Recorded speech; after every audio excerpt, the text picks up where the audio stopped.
Very well, ladies and gentlemen. So, in this episode, we're going to talk about Manor Solomon. Of course, strongly linked with Arsenal for a very long time. Manor Solomon, especially during the last transfer window and the January window. Even in this window, he was not that much strongly linked. But initially, yes, Manor Solomon was really an Arsenal-bound player. We're going to discuss about why it did not happen. His agent has opened up about it recently. Dusan Vlahovic, what is the idea about him? What is he doing? And of course, Mikel Arteta has got some praise, but more importantly, he's got support from Paul Merson before the North London derby. So if you believe in Paul Merson, you must be a very innocent person in this whole planet. So moving on, let's talk about more stuff. Let's talk about Garth Crooks. So Garth Crooks Team of the Week on BBC involves Gabriel Magalhaes. If you can see David De Gea, wonderful penalty save from David De Gea. Matty Cash's perfect. Jack Grealish lookalike Matty Cash scored a goal. Ajer had a wonderful performance. Gabriel, oh my god. Thiago Silva was superb as well. Milner, Mane against Crystal Palace. The guy is mad, literal mad. Kovacic, Lingard, Tony, and Ismail Yassar.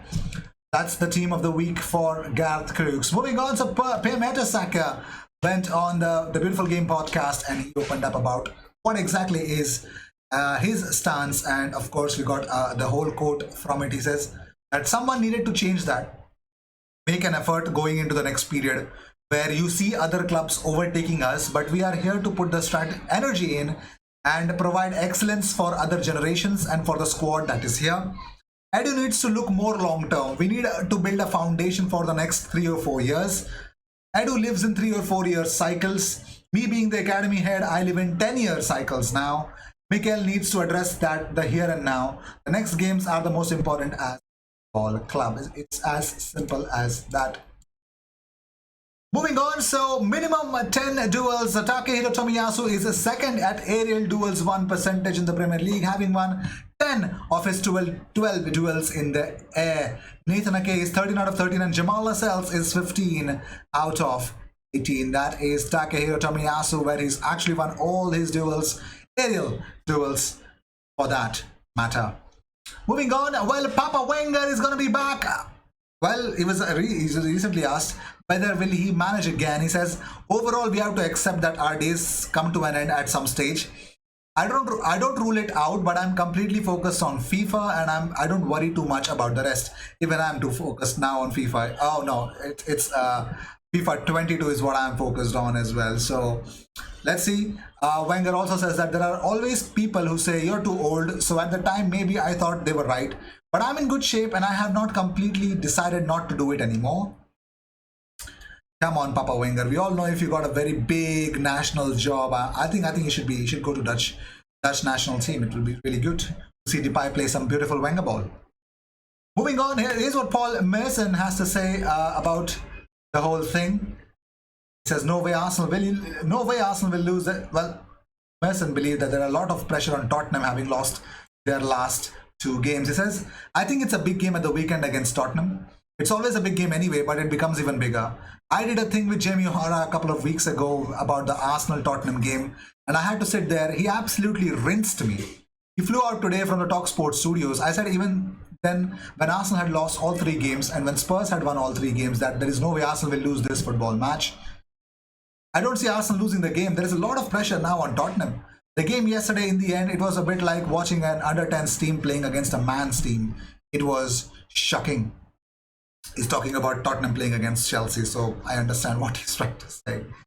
But moving on, here's what Albert Sami Lokonga, he's actually taken aback after playing Burnley. Well, he says that the intensity here is crazy. When the other team counters, you have to sprint. In Belgium, I wasn't used to that.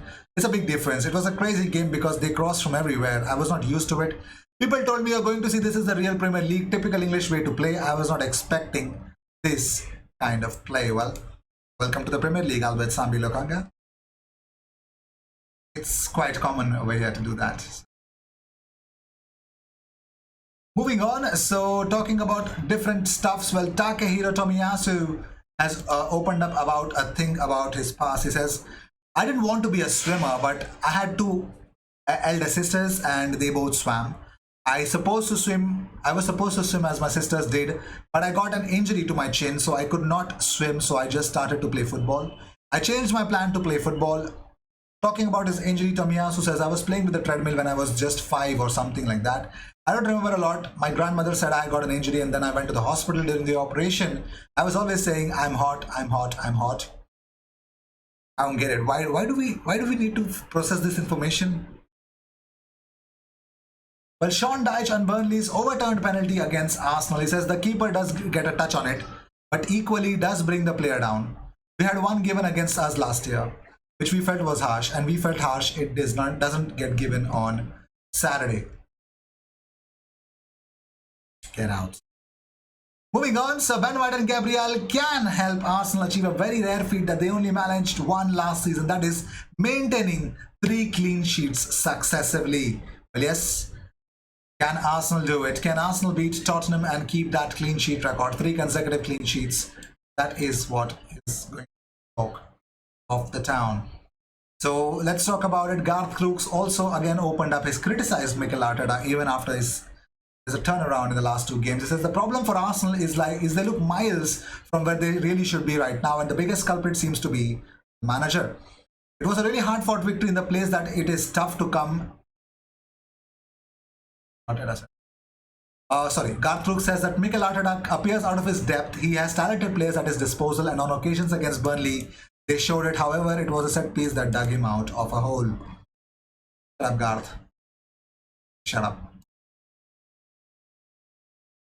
Moving on, so it looks like the gamble on a £20 million. Well, Lauren has something to say about Tomiyasu. He says, I believe he has had a good start at Arsenal. He had some nice touches and he nearly scored a goal when he overlapped on the right flank against Norwich. I think he's a good addition, but we have to be patient because he has only just arrived at the club, so he needs time to adapt. The Premier League is not an easy league to come into, and we all know that he will need time to adapt to a new culture, a new club and a new system. He looks comfortable with the ball and looks like he understands how to play in that back line, but he needs time to settle. So far, he has looked very good against Norwich and Burnley, so hopefully he can continue to improve. Well, let's see how things... on the right back spot at the Emirates, Lawrence said, I think there's a lot of solid competition now and the team will benefit from this competition. If these players raise their levels and be as good as everyone expects them to be, then it will be an interesting season in that right back position. If it's actually gonna happen or not. But moving on, let's talk about Manor Solomon. So it's a matter of time before Solomon leaves Shakhtar Donetsk amidst interest from Roma, Atalanta, Arsenal and Aston Villa, according to his agent. His agent spoke to Israeli publication Sport 5. Let's talk about what did he actually come up with. So he says Shakhtar refused offers from anyone who approached them during the summer. Says Shlomi Ben Ezra, his agent. January is another starting point because there's another transfer window, but it depends on the team's results in the Champions League. In the end, a move away will happen.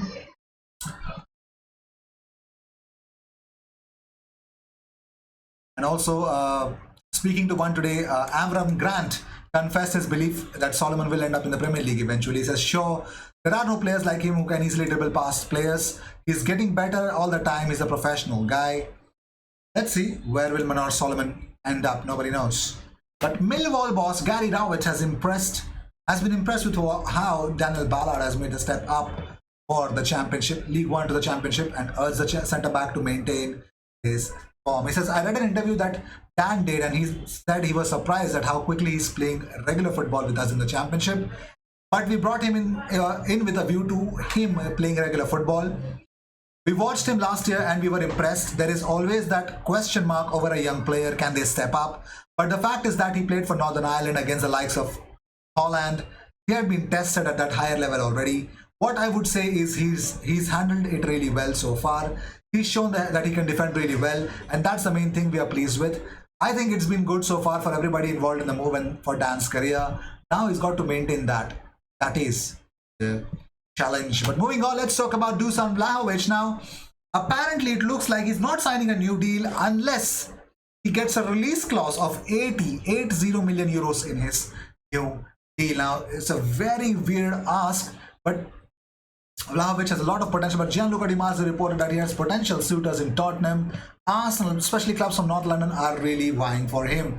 But here's the big question. He's not committing his future until and unless there is a buyout clause of 80 million euros. Unless that, he's not going to sign a new deal. How weird is that? But I think 80 million for Fiorentina is really, really good. But the question is, I think Fiorentina are acting as if they are never going to sign any other talented player ever. Ever. I'm not sure about that. They're acting that way. Moving on, well, Miguel Aziz shared this image, says that nothing better than training on my birthday. Thanks for all the messages. Well, happy birthday, Miguel. That's I guess. So with this, I'd like to end this episode. I'll see you in the next one. Until then, cheers, and don't forget to subscribe.